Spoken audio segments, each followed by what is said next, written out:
వాడు ఎట్టంటాడైనా ఎలా అంటాడైనా ఇతను కూడా ఎందుకు వెళ్ళాడు సమాధానం చెప్పాలి. అంటే నీకే అవసరం ఉండి వెళ్ళావు అంటే నువ్వు నాకు సలహాలు ఇస్తే అంత ముందు రోజు ఆంధ్రజ్యోతి బ్యానర్ ఐటమ్ మీద మా మీద ఇద్దరి మీద వేస్తే అతని మంత్రి మీద నా మీద ఒక్కరోజు 2 రోజుల గ్యాప్లో జగన్మోహన్ రెడ్డి కలుగుతుంటే నువ్వేం ఆశించి వెళ్ళావు, ఏం ఆశ చూపించారో ఏం చేశారో ఏం మాట్లాడదలుచుకోవాలా. కానీ నాకు సలహాలు ఇచ్చి అలా చేయటం కరెక్టేనా? మరి మీరే చెప్పండి పేర్నాని గారు.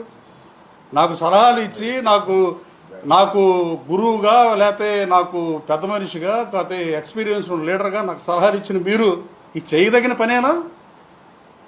మీరు లేరా ఆ రోజు జగన్మోహన్ రెడ్డిని కలవటానికి వెళ్ళినప్పుడు మీరున్నారా లేరా? ఒకసారి ఆలోచించుకోవాలి నాని గారు. అలాగే ఇంకా ఆయన నాకు డబ్బులు ఇవ్వాలని చెప్పా. నేను ఎప్పుడు పేర్నాని గారి పేరు కానీ పేర్నాని గారి గురించి ప్రెస్లో కానీ నేను ఎప్పుడు మాట్లాడలా. ఆయనే గన్నవరం వచ్చి ఒకసారి మాట్లాడితే నేను మచిలీపట్నం వెళ్ళి మాట్లాడా. అలాగే మళ్ళీ సార్ మీటింగ్కి వచ్చి టికెట్లు ఇలా అవన్నీ నా పేరు ఎత్తి మాడకుండా అసలు నేను నీ గురించే మాట్లాడేవాడిని కాదు. అది విఘ్నత, అది సంస్కారం.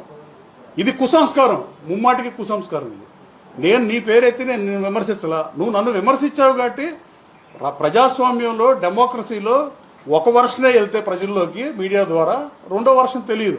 నేనేం చెప్పా? నేనేమి నిన్ను అప్పులు అడగలేదే, నేను నీకు అప్పు ఇచ్చానని చెప్పా. నువ్వు నా డబ్బులు నన్ను దివాళా తీసావని చెప్పావు. దివాళా తీసాక పేర్నాని గారు మీడియా సాక్షిగా అడుగుతుందా? మీడియా ముఖంగా అడగాల్సిన దరిద్రం పట్టింది. మీరు నాకు ఇవ్వాల్సిన డబ్బుని మీరు ఇస్తారా ఇవ్వరా అది తేల్చి చెప్పండి.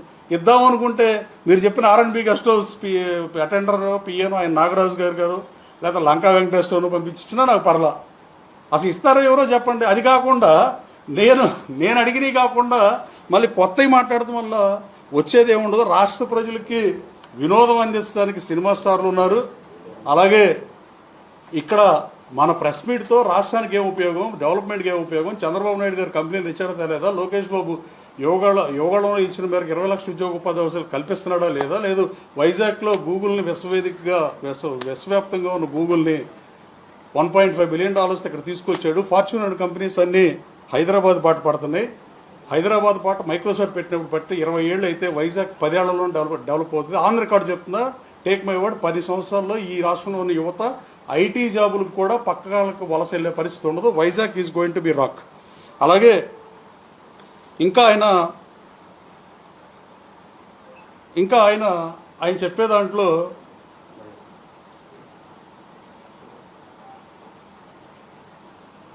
ఆయన ఇంకా నేను అడిగిన దానికి సమాధానం చెప్పకుండా అలా మాట్లాడాడు. అలాగే చివరగా వైసీపీ ప్రభుత్వం నాపై తప్పుడు కేసులు పెట్టి, లోకేష్ బాబు పాదయాత్రలో SC/ST కేసులు పెట్టి ఇన్ని చేస్తే, గతంలో కూడా మీరు ఒకసారి ఆలోచన చేయండి.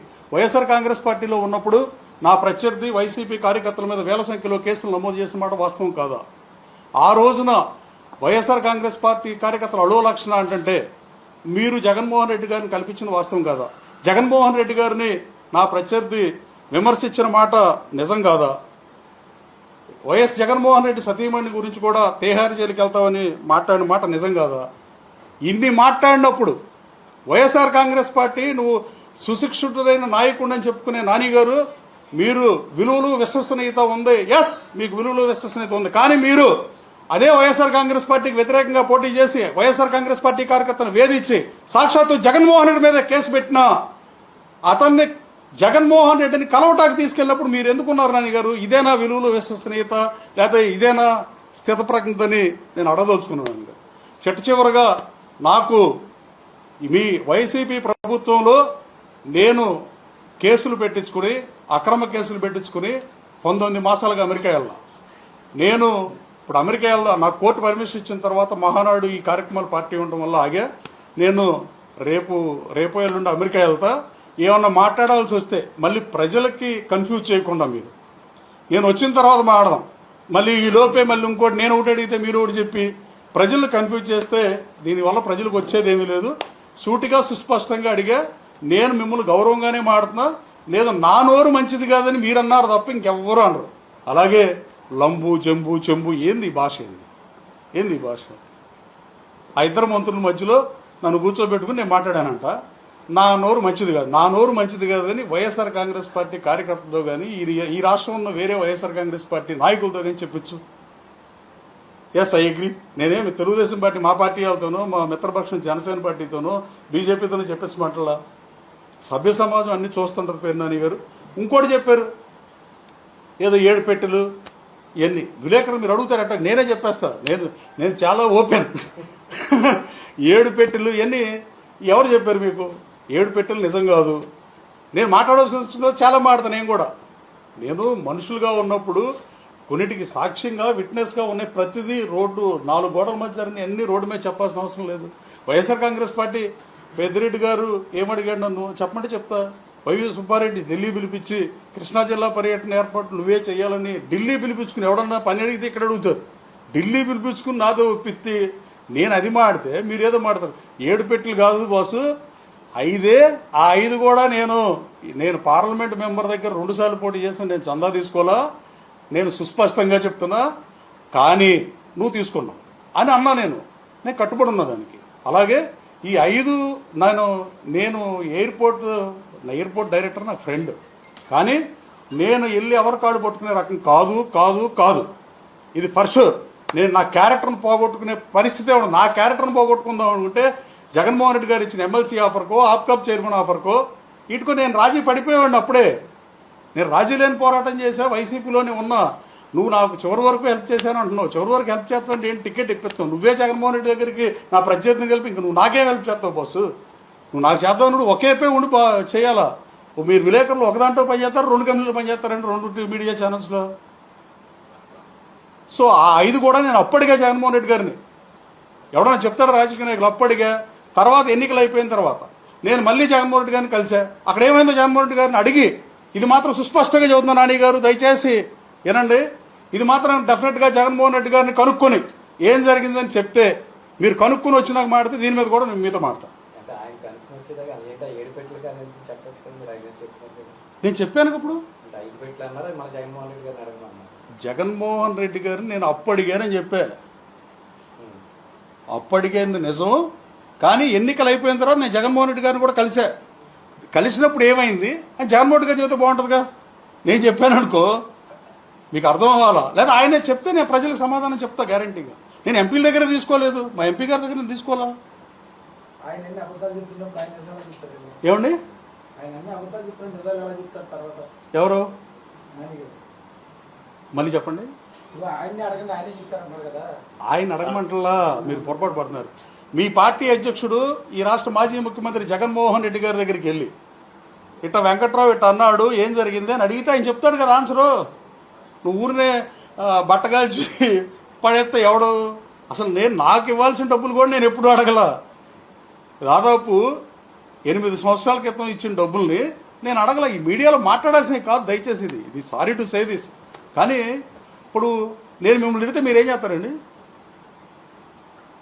ఏం చేస్తారు మీరు? జర్నలిస్టులు ఏం చేస్తారండి? మీరు తిడతారు కదా. కానీ తిట్టపోయినా మీ నిరసన వ్యక్తం చేస్తారు కదా.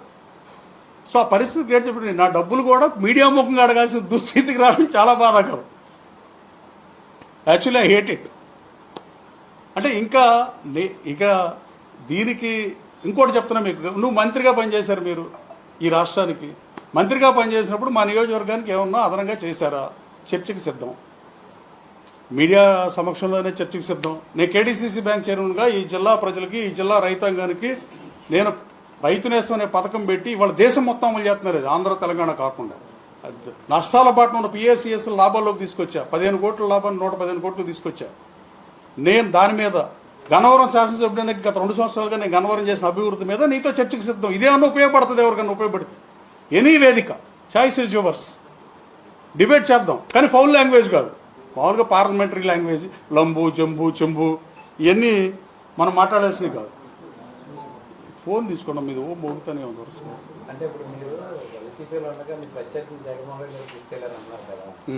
తీసుకెళ్ళి వచ్చిన తర్వాత మీరు నాని గారిని అప్పుడు మీరు వైసీపీలో ఉన్నారు కదా, అడిగారా నాకు సీట్ ఇప్పిస్తాను ఆయన తీసుకెళ్ళి వెళ్ళారు? నాకు సీటు పేర్నాని గారు ఇప్పిరా? అప్పుడు అడిగారా? మీరు వైసీపీ ఇన్ఛార్జిగా ఉన్నారంటారు గన్నవరం. ఉన్నాను అంటున్నారేంటి? నిజమే, మీకు తెలుసుగా మీడియా సోదరులకి చరిత్ర మారుతాడు మారదు కదా. మీ ప్రత్యర్థిని పేర్నాని గారు తీసుకెళ్తున్నప్పుడు జగన్మోహన్ రెడ్డి గారు పేర్నాని గారు కూడా వెళ్ళారంట. మీరు వచ్చాక పేరు నాని గారిని అడిగారా? అడుగుతా కదా, అడగకుండా ఎందుకు ఉంటాను? ఏమన్నారు మరి? ఏమంటాడు, ఏదో చెప్తాడు. ఇప్పుడు ఆయన చెప్తే బాగుంటుంది అది. ఇప్పుడు నేను చెప్పాను అనుకో, ఇప్పుడు ఆయన ఇంకోటి మాడితే ఇప్పుడు అడగనా? నాకు మరి నాతో చదువు ఉందని చెప్పి నేను అక్కడ వాళ్ళ ఇంటికి వచ్చి వీళ్ళ ఇంటికి వచ్చాను అంటున్నాడు. అసలు నువ్వు మంత్రి అయిందే ఈ ఇంటికి డాబా పేరు ఉండగా ప్లగ్లు పెట్టుకుని ఛార్జింగ్ పిన్నులు పెట్టాడు కొడాలని అని. నేను అక్కడికి అప్పుడు సన్నిహితంగానే ఉండేవాళ్ళం. ఇవాళంటే విభేదాలు వచ్చి మాటలు పోయినాయి, కానీ అట్లాంటి పెట్టెల గురించి మాడితే నేను చాలా మాడాలి, నాకు చాలా పెట్టెలు రావాలి. కొడాలని అనే అతను పిన్ను పెడుతున్నాడు ఛార్జింగ్కి. అరే బాబు, పిన్ను కాదరా పెట్టాల్సింది, సెకండ్లు ఉండాలరా బాబు, ఫోన్ రావాలంటే విజయసాయి రెడ్డి దగ్గర నుంచి మంత్రి వచ్చిందో రాలేదని చెప్పాను. ఇప్పుడు ఇక్కడ ఎందుకు వచ్చారు? ఇది కాదంటాడా? అతను మంత్రి అయింది ఇక్కడ కాదా? అతను మంత్రి అయింది ఇక్కడ కాదా అంటే నా ఉద్దేశం నేనేదో చేశానని కాదు. వాళ్ళు ఇక్కడ ఉన్నప్పుడు వాళ్ళకి మంత్రి పదవి అనౌన్స్ అయింది రాత్రి 11ంటికో ఇప్పుడు, సబ్జెక్టు కరెక్ట్ ఒక అరగంట అటు ఇటుగా. ఇక్కడ ఎందుకు ఉన్నాడు మరి? ఆయన నా దగ్గరకు వచ్చాడు, నా దగ్గర ఒక పార్టీలో కలిసి పని చేసినప్పుడు వెళ్ళమా? ఇప్పుడు మీ మీడియా సోదరులు మీ ఇంట్లో ఫంక్షన్ జరిగితే ఒకరిని వాళ్ళు పిలవరా?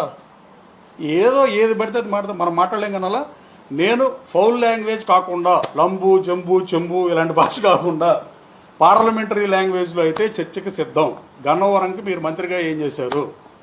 లేదు నేనేం చేశా కేడీసీసీ బ్యాంక్, నాకు పదవి 2 సంవత్సరం, ఒక్క సంవత్సరం ఒకే 13 నెలలకు తీశారు నన్ను. 23 జిల్లాల్లో 22 జిల్లా బ్యాంక్ చైర్మన్లు కంటిన్యూ చేసి అభివృద్ధి చేసి నన్ను ఒక్కడే తీశారు. అది మీకున్న నిబద్ధత. ఆ రోజు ఏమన్నా నువ్వు నా పదవి ఆపావా? అది క్లెయిమ్ చేసుకోకూడదండి. అలా ఇప్పుడు మనం చేసింది చెప్పుకోవాలి, డెఫినెట్గా చెప్పాలి. ఇది చాలా బాధాకరంగా భావిస్తున్న పేరు నాని గారు. కొన్నాళ్ళు కలిసి తిరిగినాక ఇప్పుడు పార్టీ, ఇప్పుడు నేను తప్పు చేస్తే తప్పు చేశానని చెప్పండి. ఇప్పుడు గన్నవరం సర్ మీటింగ్లో పిఏలు ఎత్తడం ఇది ధర్మం కాదు. ఇది నేను శాసనసభ్యుడు అయినాక 20 మాసాలుగా, అంతకుముందు మాజీ శాసనసభ్యుడు 4 నెలలకు 3 నెలలకు హైదరాబాద్ నుంచి వచ్చి కొన్నాళ్ళు ఉన్నాడు. నేను అట్లా లేను. నేను ఇక్కడే ఉంటున్నా, విజయవాడలో ఉంటున్నా.